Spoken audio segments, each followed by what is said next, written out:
what has kind of happened in the last few years?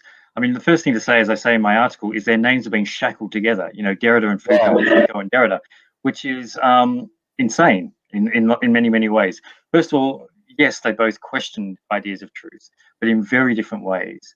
In terms of their relationship to each other, it's not so much they didn't like each other. Foucault actually was Derrida's lecturer a few times at university. And apparently he used to take the students to psychiatric institutions, and Derrida got quite freaked out by this. But then they were very close for a while. Then Derrida wrote an essay called Cogito and the History of Madness, where he took a really close look at Foucault's History of Madness and pulled some of it apart. Bizarrely, Foucault was actually at the dinner where he was giving the presentation and thought it was a terrific paper.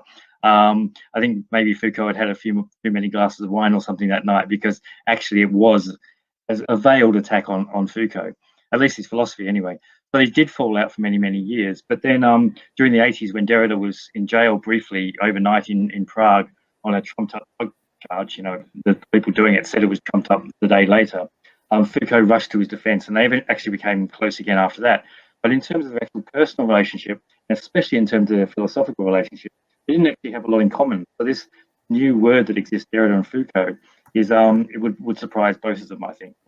Perhaps they wouldn't be surprised about what's happened to the world, but they would be surprised that they are joined together in that way.